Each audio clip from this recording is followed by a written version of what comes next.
So 2023, paper 2, and this is the rest of question 7. So question 7, part C.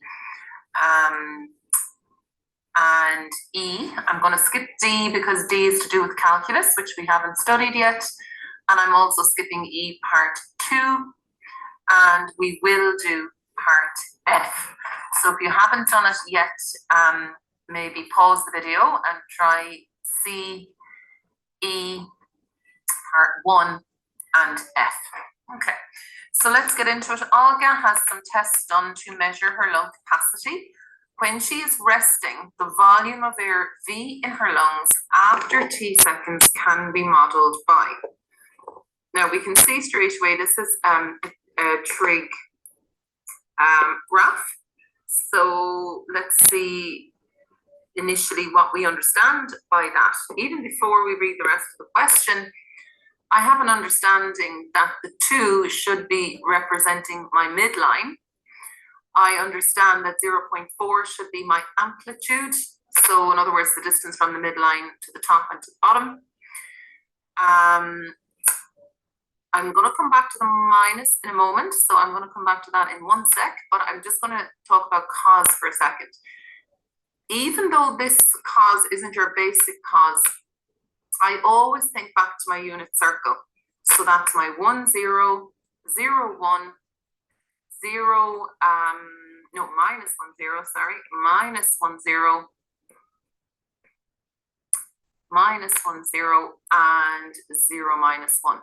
Now, Christian name, surname, Christian name, surname. Okay, so cos is, remember, 1, 0, minus 1, 0, 1. So we expect a cos to always start at 1, go down, start at 1, go down to 0, go down further to minus 1, back to 0, back to 1. So we pretty much always expect our cos graphs to dip down and down again, really, and back up. So it ends up looking like a smile. Now, when you look at the diagram here, so before we've even looked at the rest of the question, just a quick glance at the diagram, I see that that's not the case. It is a cos graph, but it's upside down, and that is why it's negative. So there's no doubt that it is a cos graph. It's just that because it's negative, it ends up flipping that really the other way around. Okay, so that explains that. Pi over 2t is our period. So that's basically when it repeats itself. Again, we have the basic cos period, and then we have the cos period for this particular question. You'll also see a t is thrown in there as well, which represents time, because this is a practical question. It's not just a trigonometric graph. And the other thing I'm going to point out before I finish the question is we know that it's in radians. So if here and now your calculator is in degrees instead of radians, you should change it, okay, so that you're ready when you approach the question. Okay, so I'll just finish reading that. So it says where V is in liters, so straight away, and I always recommend labeling, so this is our volume and it's in liters. So when we go to answer any of the questions, especially when you get to the calculus chapters, if you have everything labeled, it makes it a lot easier. Okay, and we know that t is bigger than or equal to 0. So in other words, t, which is time, the lowest time we can have is 0. That makes sense. I can't have negative time. All I can have is no time. That's the lowest time I can have. So that explains that. This is kind of what I call the small print. Things that are in the question that are important in the question, but may not be important to you answering the question, but it has to be there to make this correct. Sometimes it does have an impact. You might get 2 answers and you might get rid of one of the answers because it's not viable in the question. But anyway, we'll read on and we'll see. But generally, it's the small print to make everything here mathematically correct. So t has to be bigger than or equal to 0. So the lowest we can go is 0.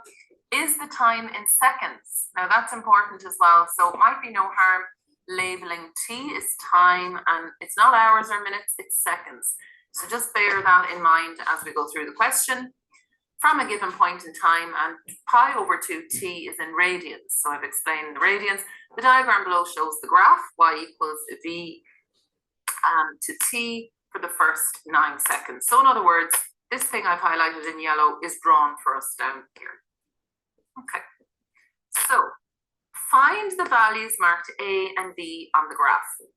Now, when I look at the graph A and B, it becomes obvious to me that A is the very lowest the graph goes and B is the very highest the graph goes.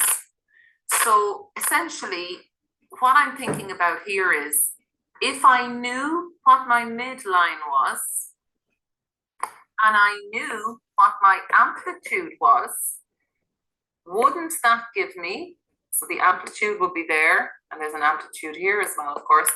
So if I knew my midline and I add on my amplitude or take away my amplitude, that should give me the max and the min, which is my A and B. Okay, so let's find the midline. So what is the midline? Well, we can read it directly from the function. So 2 is the midline. So I know that that's a 2. Now, what's my amplitude? Well, again, I can read that directly. So 2, I read it directly as the midline.